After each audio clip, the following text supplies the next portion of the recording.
Hey everybody, looks like I'm running live. For those of you who've done Google Hangouts with me before, I'm trying a new trick where I actually have two computers set up rather than just one.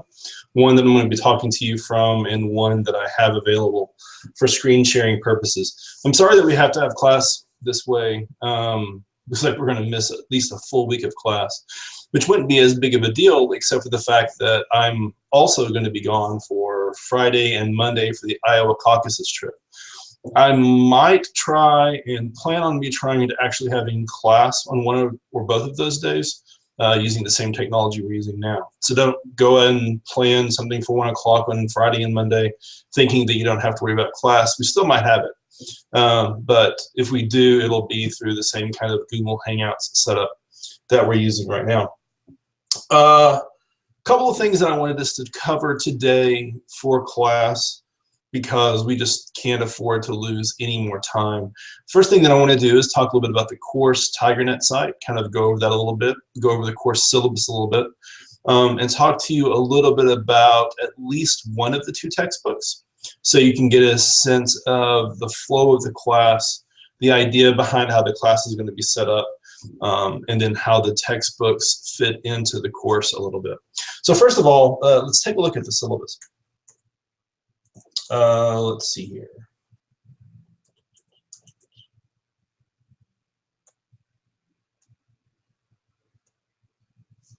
Nope, not yet.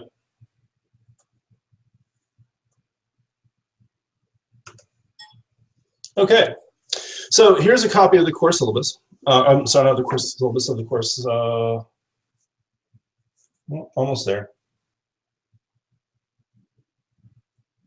Well, here's a copy of the TigerNet page. We'll go ahead and do that first since it's going to take me a while to figure out how the course syllabus works. The TigerNet page, as you can see, kind of gives you a brief coverage of all the stuff that you need for the class. I'm not going to be bringing a copy of the syllabus with me to class. You have the syllabus here available for you. You can just kind of click here and that'll be able to take care of it. Download it and go over the syllabus on your own time. I've also preloaded into coursework, although I haven't set up in gradebook yet, all of the assignments for the class with some estimated dates. So you'll notice when we take a look at the syllabus that there are going to be 2 exams for the class. Test 1 is going to be round about spring break. I think it's scheduled for the Thursday before spring break. Test number 2 is going to be during the final exam period. We have the bad slot of the 13th at 8 o'clock in the morning. So we might talk about what that means exactly, especially for the students who are planning on graduating. In addition to that, you also have 2 other major assignments that you have to do. One is called a literature review assignment, and the other one is called a class presentation. And then you'll have a poster presentation where you're going to be covering the literature review assignment in class as well.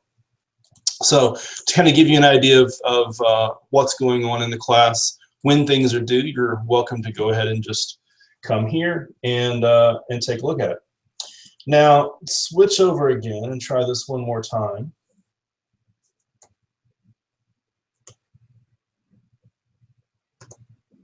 To take a look at the course syllabus itself. All the information you'd expect to normally have on the course syllabus. Name, if you've never had class with me before, my email address is shwilliams@campbellsville.edu. I think most of you have had me in class at least once. Office hours, again, I'm usually in my office a lot during the afternoons, but I have unexpected meetings, and next week I'm going to be gone because of the Iowa caucuses trip that some of you know about. A little bit about the course description. The class that we're teaching this semester is a hybrid of a class that I taught in China over the summer. It takes a couple of courses that I taught, sort of puts them together and combines them into one.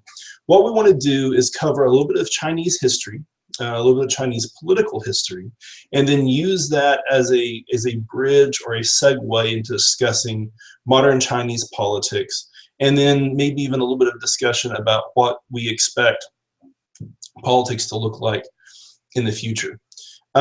You can see as you look at the class that there are 2 textbooks that are required. Both of these textbooks can be found online. I'm assuming the bookstore has them. If not, they'll be getting them soon enough. The primary text, and the one that's the most expensive, is the Dreyer 2015 Chinese Political System text. It's the one that we're going to be using predominantly for the course, and it's the one that most of the course material is going to come out of.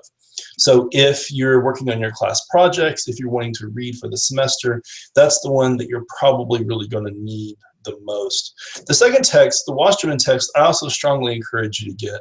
The Wasserman text is sort of a frequently asked questions of Chinese history and Chinese politics, and it's set up to read much more conversationally and much less academically.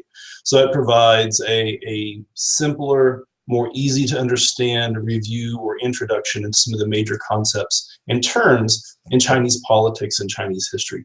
Things like Confucianism and communism and who is Mao Zedong, and those are the sorts of the questions that it addresses. So I strongly encourage you to get both of the texts. The Dreyer text you'll need for class. The Wasserman text, if a couple of you want to share, you can probably work that out.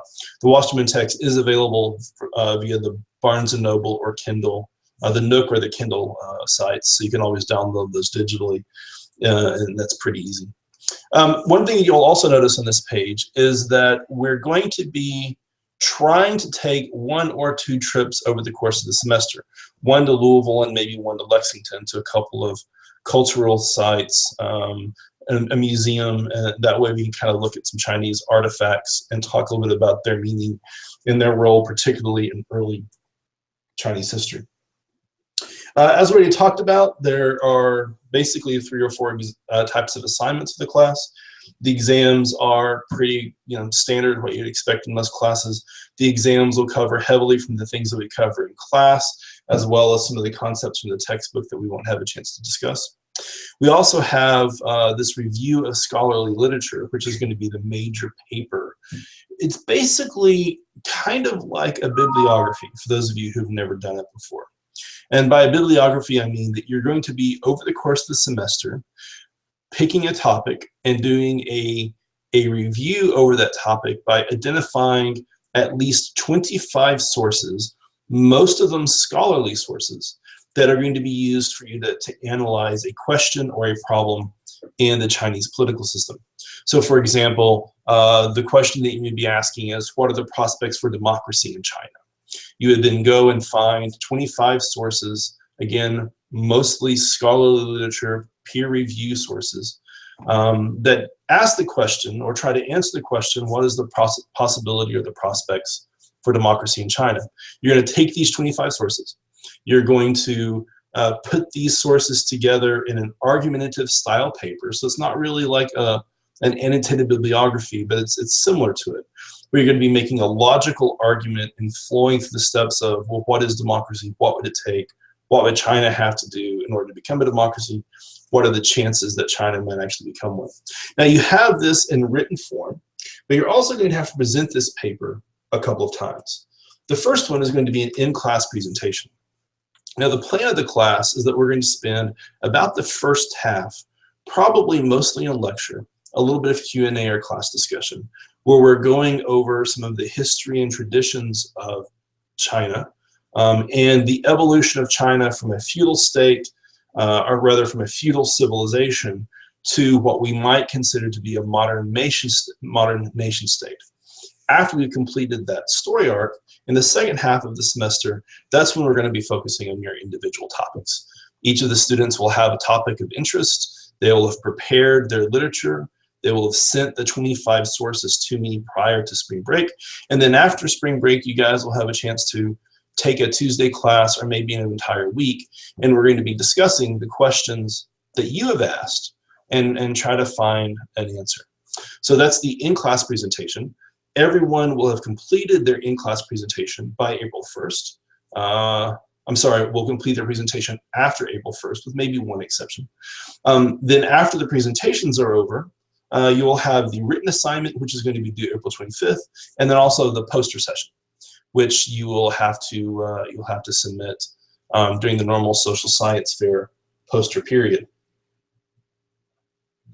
Syllabus also provides a breakdown of the weight of each of the relative assignments to your grade, 30% for each of the exams, 20% for the paper, and then 10% for your in-class presentation, 10% more for your poster session presentation.